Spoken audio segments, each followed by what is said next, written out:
Assalamualaikum warahmatullahi wabarakatuh.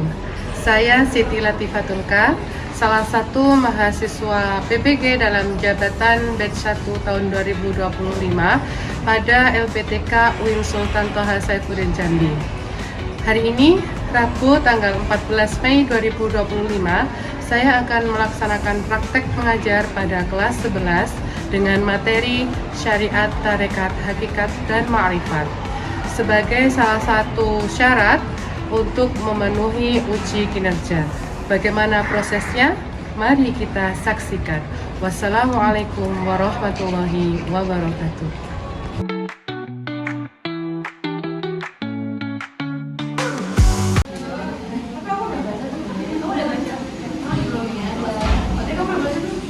Assalamualaikum. Bagaimana kabarnya hari ini? Baik Bu, hatiku, pikiranku sehat. Alhamdulillah. Alhamdulillahirabbil alamin. Pada hari ini kita bisa bertemu kembali untuk belajar bersama Mapel Akidah Akhlak. Sebelum kita memulai kegiatan belajar kita hari ini, mari kita awali dengan membaca doa terlebih dahulu. Kita baca doa di depan ini. Berdoa mulai. Bismillahirrahmanirrahim. Allahumma rzuqna fahman nabiyyina wa hifdzal mursalina wa ilhamal malaikatil muqarrabina bi rahmatika ya arhamar rahimin. Amin amin ya rabbal alamin. Semoga hari ini kita mendapatkan ilmu yang bermanfaat dan berkah untuk kita semua.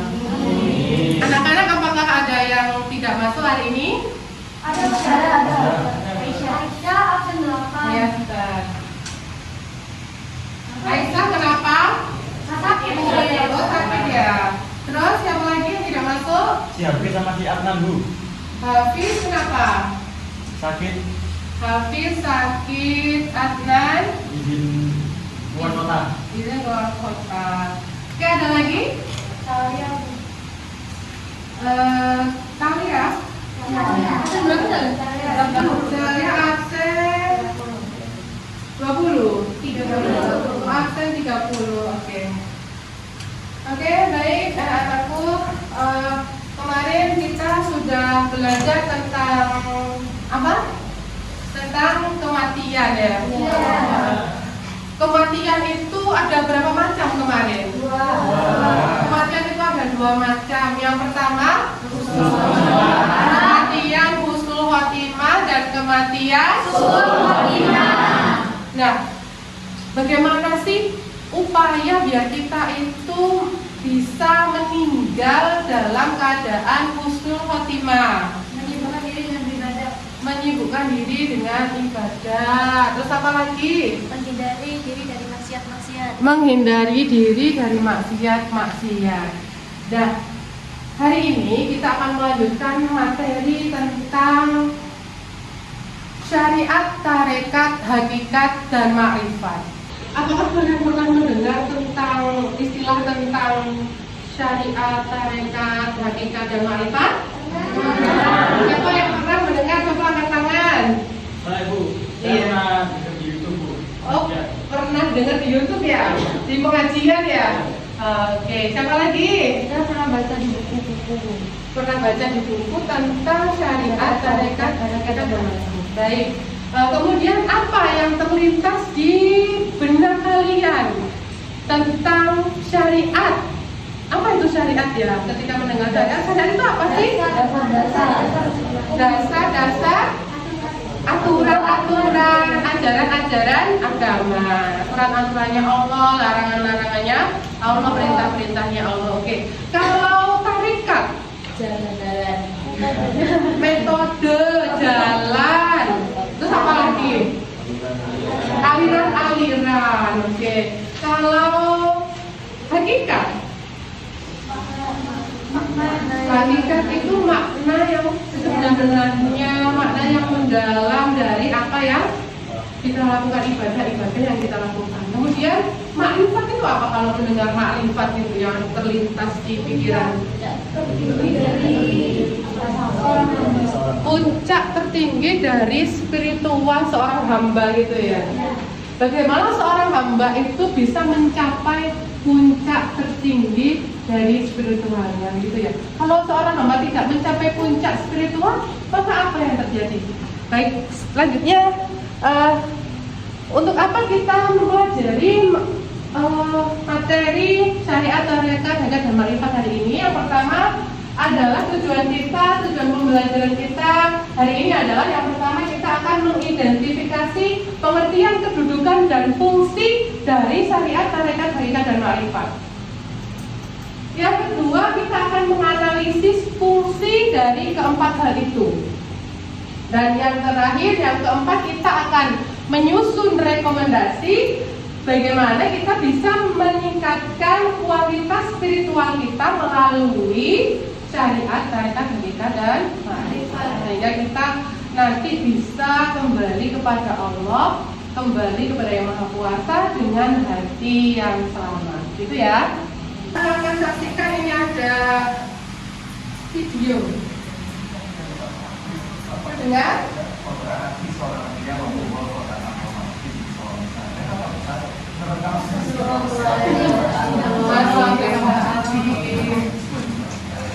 Ada seseorang setelah melakukan sholat itu apa?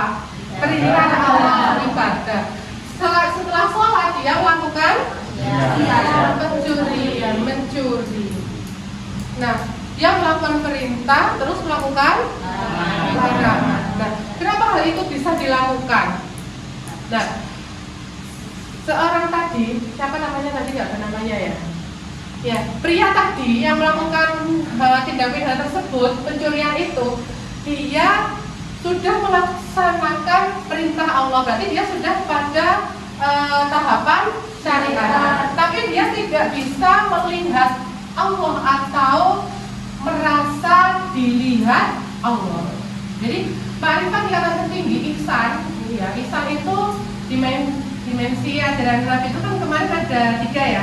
Ada 3, ada iman, Islam, dan ihsan. Ini adalah manifestasi dari iman dan Islam. Tapi ihsan itu apa? Ihsan itu beribadah seakan-akan melihat Allah atau dilihat Allah. Nah, orang ini tadi dia tidak bisa merasakan kehadiran Allah atau tidak merasa dilihat oleh Allah, sehingga dia melakukan. Bagaimana hal itu bisa terjadi? Nah, selanjutnya nanti kita akan analisis kasus seperti ini tadi. Ada seseorang dia yang melakukan syariat tapi dia tidak mengetahui apa makna dari syariat yang dia lakukan. Seperti dia ini tadi, dia sudah melakukan sholat tapi dia tidak tahu makna dari sholat, sehingga dia tidak bisa merasakan kehadiran Allah atau melihat Allah atau dilihat oleh Allah. Hari ini kita akan belajar tentang bagaimana sih kita bisa menjadi orang yang selalu merasa dilihat Allah atau melihat Allah dengan jalan dengan menerapkan syariat, tarekat, hakikat dan makrifat. Sebelumnya kita akan mengerjakan pretest. Nanti hasil pretest ini akan kita jadikan untuk dasar untuk pembentukan kelompok, gitu ya. Kalian bisa disiapkan HP-nya.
Khairania. 2, sudah.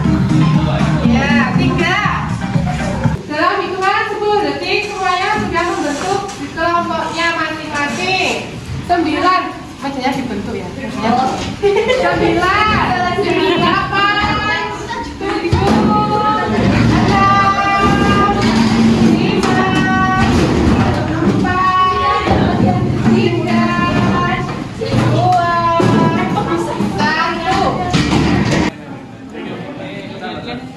Dari sini. Kalian boleh paham ini. Iya. Kerjain dulu yang nomor 2.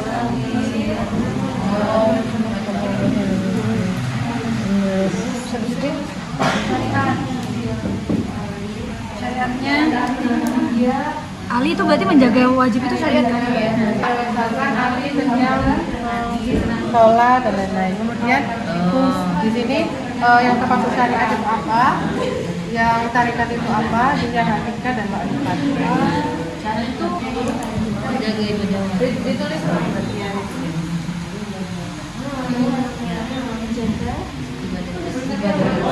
baik anak-anak, kegiatan diskusinya sudah selesai. Selanjutnya kita akan mempresentasikan apa yang sudah kita diskusikan, oleh masing-masing kelompok. Yang pertama, silakan untuk kelompok 1 mempresentasikan hasil diskusinya di depan. Assalamualaikum warahmatullahi wabarakatuh.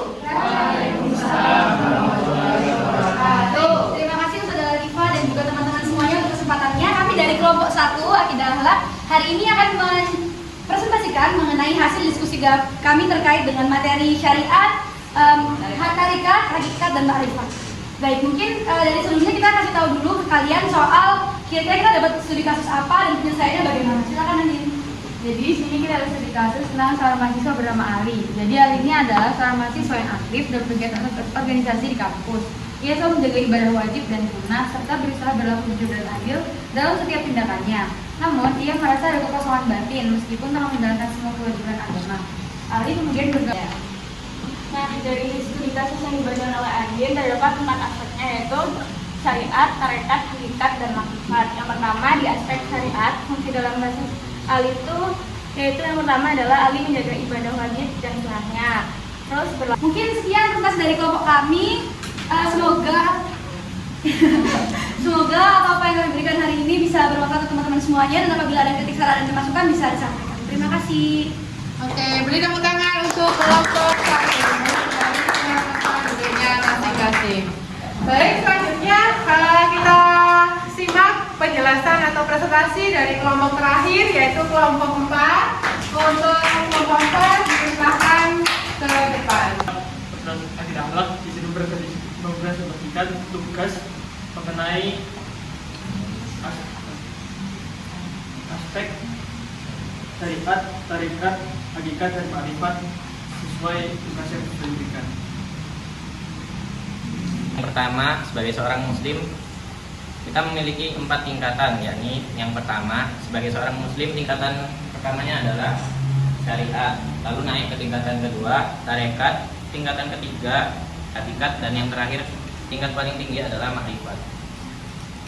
Oke, baik. Tepuk tangan untuk kelompok terakhir. Nah, kesimpulan dari pembelajaran kita pada hari ini adalah kebanyakan seseorang itu tidak bisa menjadi muslim sejati dan meraih kebahagiaan yang hakiki, kebahagiaan di dunia akhirat, diakibatkan karena ketidakseimbangan penerapan antara syariat, hakikat, dan makrifat. Itu yang pertama. Tidak seimbang menerapkan syariat, hakikat, tarekat, hakikat, dan makrifat. Yang kedua, kesalahpahaman dalam menerapkan keempat hal ini. Hakikat tanpa syariat akan menjadi zindik. Dia akan menjadi kafir zindik. Kemudian syariat tanpa hakikat seperti kasus Ali tadi, dia itu sholat tapi dia tidak tahu apa makna dari apa yang dia lakukan. Akibatnya dia mengalami kekosongan hati. Atau seperti contoh kasus pencurian tadi, dia merasa hidupnya kekurangan, nggak bisa makan,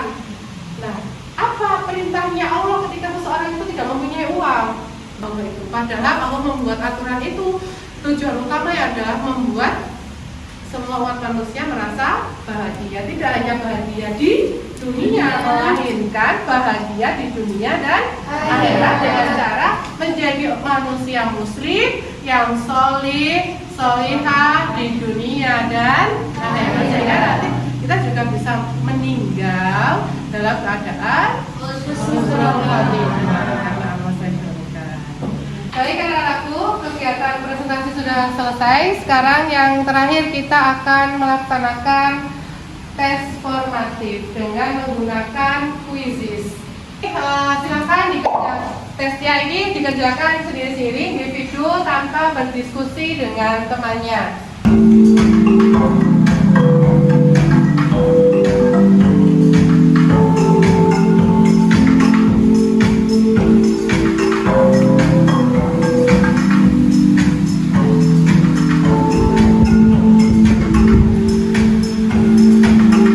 Kegiatan tes formatif sudah selesai. Sekarang siapa yang bisa memberikan kesimpulan apa yang sudah kita pelajari hari ini? Ya, coba Kak. Jadi menurut saya kesimpulan pelajaran hari ini itu kita belajar kalau kita mengamalkan syariat tetapi tanpa hakikat itu sia-sia. Begitu juga sebaliknya kalau kita mengamalkan hakikat tapi melupakan syariat itu kepalsuan. Oke, selanjutnya Agatha Mungkin ingin menambahkan kalau ya. misalkan syariat tanpa hakikat itu disebutnya fasik, sedangkan ketika kita hakikat tapi tidak ikut syariat maka itu zindik. Ya, selanjutnya Ashika bisa ditambahkan. Tasawuf itu salah satu jalan yang tepat untuk mencapai jiwa yang bersih untuk menghadap Allah dengan selamat. Oke, yang terakhir mungkin ya. Mungkin materi ini bisa jadi fondasi untuk membentuk pribadi muslim yang kuat secara lahir dan batin. Alhamdulillah, rabbil alamin. Baik, dari keempat kesimpulan yang disampaikan teman-teman tadi itu intinya sama. Jadi antara syariat, tarekat, hakikat, dan makrifat itu harus berjalan secara seimbang agar mencapai hasil yang ihsan, yaitu bisa merasakan kehadiran Allah di setiap nafasnya. Dan semoga apa yang kita pelajari hari ini bisa diamalkan dalam kehidupan sehari-hari. Kegiatan belajar tentang syariat, tarekat, hakikat, dan marifat sudah selesai. Semoga bisa bermanfaat dan diamalkan dalam kehidupan sehari-hari. Terima kasih. Kita akhiri dengan bacaan hamdalah bersama-sama. Alhamdulillahirrahmanirrahim. Selamat siang. Wassalamualaikum warahmatullahi wabarakatuh. Waalaikumsalam.